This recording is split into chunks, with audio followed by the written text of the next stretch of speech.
এরকম 10টা ঘটনা যদি সারা দেশে ঘটে সবার কান খাড়া হয়ে যাবে। ওমর ইবনুল খাত্তাব রাদিয়াল্লাহু তাআলা আনহু হযরত আবু বকর সিদ্দিক রাদিয়াল্লাহু তাআলা আনহুর দরবারে হাজিরা দিয়ে বললেন, হে সম্মানিত খলিফা, আমার পিছনে রাষ্ট্রের এই টাকা কেন ব্যয় করছেন? কেন আমাকে প্রধান বিচারপতি করে রেখেছেন? তিনি বললেন, কেন? প্রধান বিচারপতির যা দায়িত্ব সেইটা আপনি পালন করবেন। বলে 1.5 বছর তো চলে গেল, কেউ তো আমার দরবারে একটা কেস নিয়ে আসলো না, তা আমাকে কেন এই বেতন দিলেন 18 মাস? কারণ মানুষ পুলিশকে আদালতকে ভয় করছে না, এখন মানুষ আল্লাহকে ভয় করছে। আল্লাহ তাআলাকে যে ভয় করে তার হাত তার চোখ অপরাধের দিকে আগায় না, তার পা আগায় না। তখন আল্লাহর ভয়ে সে আল্লাহর প্রিয় বান্দা হয়ে যায়, পাগল হয়ে শুধু খুঁজতে থাকে কোন কাজটা সমাজের কোন উপকারটা, পরিবারের কোন উপকার, দেশের কোন উপকার, বিশ্বের কোন উপকার করলে আমি আমার আল্লাহর বেশি ভালোবাসা পাবো। এই জন্য আল্লাহর হাবিব বলেছেন, তার জন্য জাহান্নামকে আল্লাহ হারাম করে দিবেন যারা পরস্পরকে শুধু আল্লাহর জন্য ভালোবাসে। আল্লাহু আকবার। সেই ভালোবাসার পরিবেশ বাংলাদেশে আমরা সৃষ্টি করতে চাই। আপনারা পারবেন? পারবেন? তাহলে বলতে পারবেন না যে এই লোক ঝাড়ু দেয়, বলতে পারবেন না এই বাগানের শ্রমিক, বলতে পারবেন না যে এই সুইপার, বলতে পারবেন না সে মেথর, কিচ্ছু বলা যাবে না। বলতে হবে সে আমার ভাই, সে আমার বোন। আমরা পেশা দেখে মানুষকে মূল্যায়ন করব না, আমরা মূল্যায়ন করব সে আশরাফুল মখলুকাত। এমনকি ধর্ম দেখেও মূল্যায়ন করব না। ধর্ম কাউকে জোর করে গিলানোর দায়িত্ব আমার না। দিন আল্লাহ কারে দিবেন, হেদায়েত আল্লাহ কারে দিবেন, এই ফয়সালা কি আমাদের হাতে না আল্লাহর হাতে? আল্লাহ তাআলার হাতে। তবে কোরআনের কল্যাণের বাণীর দিকে তাদেরকে ডাকবো, নেক আমলের মাধ্যমে ডাকবো, যাতে কোরআনের সৌন্দর্যে তারা অভিভূত হয়ে মনের আনন্দে আল্লাহর দিনকে কবুল করে। কিন্তু কারো উপর কোনো জোরাজুরি চলবে না। এরপরে যদি কেউ তার সুযোগ সৃষ্টি করে দাও, আল্লাহু আকবার। এটাই আমাদের সহনশীলতার উদাহরণ।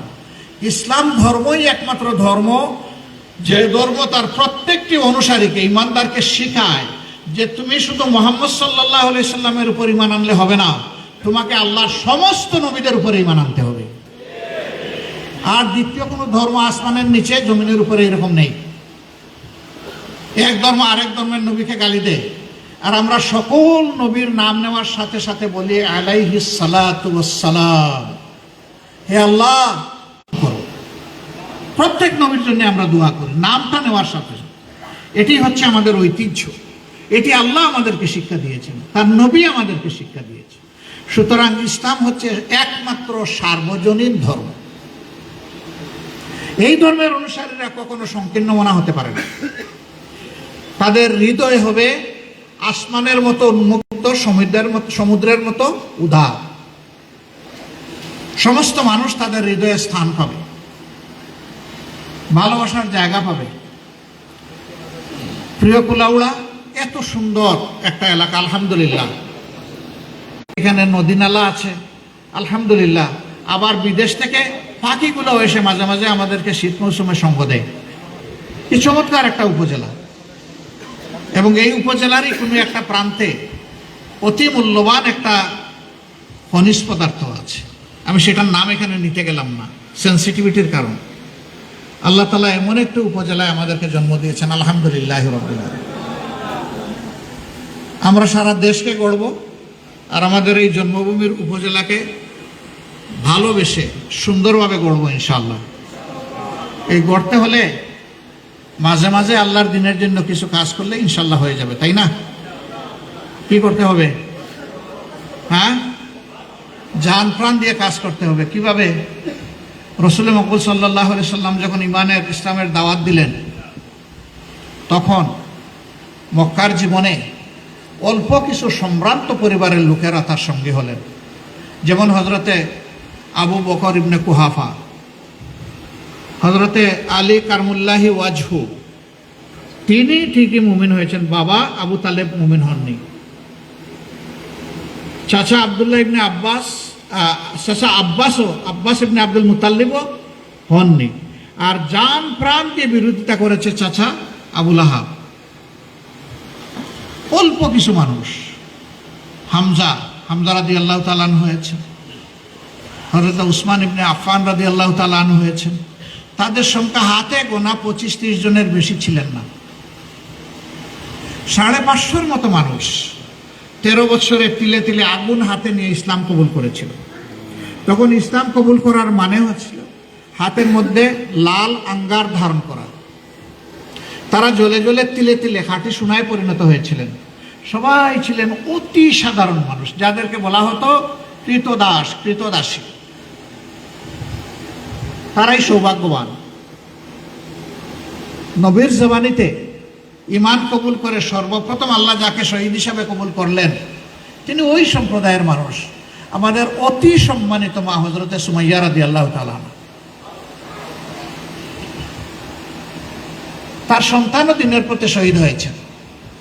গর্বিত প্রথম শহীদ তিনি ইসলামের জন্য। তিনি আমাদের সাইয়েদা, তিনি আমাদের তাইয়েবা, তিনি আল্লাহর পক্ষ থেকে আমাদের জন্য নিয়ামত বলা একজন মা, সমস্ত উম্মতের মা। আলহামদুলিল্লাহ, এটাই ইসলামের সৌন্দর্য। হযরত বেলাল রাদিয়াল্লাহু তাআলা আনহুর চেহারা সুরত অন্যরকম ছিল, কিন্তু তিনি হচ্ছেন আমাদের সর্দার সাইয়েদানা বেলাল রাদিয়াল্লাহু তাআলা আনহু। তার জাতপাত, চামড়ার রং, গায়ের গঠন, এগুলার কারণে আমরা তাকে সম্মান করি না। আল্লাহ তার অন্তরে, কলিজায়, কালবে, হৃদয়ে, মগজে দিনের যে নূর দিয়েছিলেন সেইটার জন্য আমরা অন্তর থেকে তার জন্য সম্মান এবং শ্রদ্ধা করি। আমরা সেই ভালোবাসার সুষম বৈষম্যহীন সমাজটাই করতে চাই। এই জন্য দিন রাত ভাই কাজ করতে হবে। তারা কি করলেন? শেষ পর্যন্ত যখন দেশেই টিকতে পারলেন না, প্রথমে 2 দফা গেলেন আবিসিনিয়া, তারপরে আল্লাহ রসুল যখন মদিনায় হিজরত করে চলে গেলেন তখন বললেন যে হে আমার বুকের মানিক, সবাই চলে আসো, আবার আমার বুকে চলে আসো। তখন সবাই আবিসিনিয়া থেকে চলে গেলেন মদিনায়। তারা তাদের নাগরিকত্ব ত্যাগ করলেন, সম্পদ ত্যাগ করলেন, স্ত্রী ত্যাগ করলেন, সন্তান ত্যাগ করলেন, মা বাপ ত্যাগ করলেন, সোনাদানা মণিমুক্তা যা ছিল সব ফেলে গেলেন, শুধু নিজের জীবন আর ইমানটা নিয়ে মদিনায় চলে গেলেন। এই মুহাজিরদের ত্যাগ আর মদিনায় আনসার যারা ছিলেন তাদের বুক পাতানো বিছনা, এই দুইটা একত্রিত হয়ে চমকে উঠল। আল্লাহর রহমত নেমে আসলো, মদিনা প্রথমে আবাদ হলো, আবাদ হয়ে গেল। কোরআনটা নিয়ে আসেন, আমরা এগিয়ে যাই। এই কোরআন কোনো দলের সম্পদ না, এই কোরআন সমস্ত সৃষ্টির সম্পদ, বিশেষভাবে মানব জাতির সম্পদ, আরো একটু স্পেসিফিক্যালি বলতে গেলে মুমিনদের বিশেষ সম্পদ। সুতরাং যেই নিজেকে মুমিন মুসলমান মনে করেন আবেগের সাথে, ভালোবাসার সাথে, তাদেরই আমরা একটু ভালোবাসা চাই, সমর্থন চাই, সহযোগিতা চাই। তারা সবাই এগিয়ে আসবেন ইনশাআল্লাহ। আমরা সেই লক্ষণ দেখতে পাচ্ছি।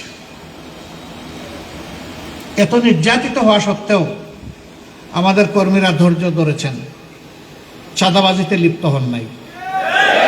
আমাদের কর্মীরা ধৈর্য ধরেছেন, জলমহাল, বনমহাল, বালুমহাল নিয়ে লড়াই করেন নাই। আমাদের কর্মীরা ধৈর্য ধরেছেন, সরকারের বিভিন্ন পদ পদবীর দখলদারি হাতে নিতে চান নাই। আমরা ধৈর্য ধরেছি, আরো ধৈর্য ধরব, কারণ জানি এটাই আমাদের সৌন্দর্য। আল্লাহ তাআলা সেইটাই আমাদেরকে শুনিয়ে দিয়েছেন। আমরা ওই পথেই হাঁটবো ইনশাআল্লাহ। আমরা নিজেরা আল্লাহর পছন্দের পথে হাঁটতে চাই, আর আল্লাহ তাআলার কাছে দোয়া করি এই জমিনটাকে আল্লাহ যেন তার পছন্দ অনুযায়ী কবুল করে নেন, দিন দিয়ে আবাদ করে দেন, সমস্ত বৈষম্য আল্লাহ দূর করে দেন, ইনসাফ আল্লাহ এই সমাজে কায়েম করে দেন। আল্লাহ তাআলা একটা মানবিক সমাজ আমাদেরকে উপহার দেন। আমি শেষ পর্যায়ে এসে শুধু যুবকদেরকে স্পেশালি বলতে চাই, তোমাদেরকে বেশি দায়িত্ব নিতে হবে। দুনিয়ায় যত পরিবর্তন হয়েছে আলহামদুলিল্লাহ যুবকদের হাত ধরেই পরিবর্তন হয়েছে। এমনকি এই 24 সালের পরিবর্তনও বাংলাদেশে হয়েছে যুবকদের হাত ধরে। তো তোমরা একটা সাময়িক পরিবর্তন করেছো, এখন স্থায়ী পরিবর্তনের জন্য তোমাদেরকে এগিয়ে আসতে হবে। আর আমরা যারা বয়স্ক যুবক আমরা তোমাদের পাশে থাকবো ইনশাআল্লাহ। আমাদেরকে বুড়া টুড়া ভাবলেও না। এখনো তোমাদের অনেকের চাইতে আলহামদুলিল্লাহ আমরা কাজ একেবারে কম না, পরিশ্রম করতে পারি, আল্লাহ এই সামর্থ্য দিয়েছেন। আল্লাহ তাআলার কাছে এটা চাই, মৌতের আগ পর্যন্ত দিনের পথে যেন দৌড়ের উপরে থাকতে পারে। বিশ্রামের কোনো দরকার নাই দুনিয়ায়, ইনশাআল্লাহ বিশ্রাম হবে বরজাখে, বিশ্রাম হবে জান্নাতে যদি আল্লাহ কবুল করেন। আমরা ওই বিশ্রামের কাঙ্গাল।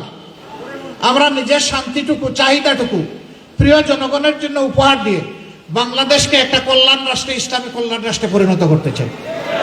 প্রিয় ভাইয়েরা, ঘরে ঘরে এখন সংগঠন গড়ে তুলতে হবে। ঘরে ঘরে, আমি গ্রামে গ্রামে বলছি না, ঘরে ঘরে। আমরা বলেছি না যে আমাদের পারিবারিক ইউনিট থাকবে, এটাই হচ্ছে ঘরে ঘরে সংগঠন গড়ে তোলা।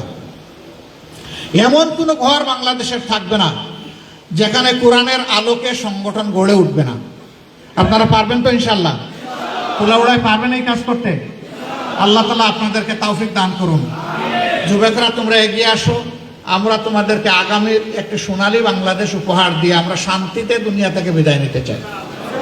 তোমাদেরকে সম্মানের জায়গায় রেখে যেতে চাই। আমরা দুনিয়া থেকে বিদায় নেওয়ার আগে আল্লাহর কাছে তৌফিক চাই, এই শান্তি নিয়ে যেন মরতে পারি যে আল্লাহ, আমাদের জীবনটা আমরা তোমার পছন্দ অনুযায়ী চেষ্টা করেছি ধৈর্য ধরে ত্যাগ করার। এখন আমাদের সন্তানদের জীবনটা তুমি সুন্দর করে দাও, শান্তির করে দাও, ভালোবাসার করে দাও, সম্মানের করে দাও। আপনারা কষ্ট করে যারা এসেছেন, আল্লাহ তাআলা আমাদের এই সকল মেহনতকে কবুল করুন। আমাদেরকে আল্লাহ তাআলা ক্ষমা করুন। তার ক্ষমার সৌন্দর্য দিয়ে আল্লাহ তাআলা আমাদেরকে মর্যাদা মণ্ডিত করুন। এখানে আমি আবারও বলবো, জাতপাত, দল ধর্মের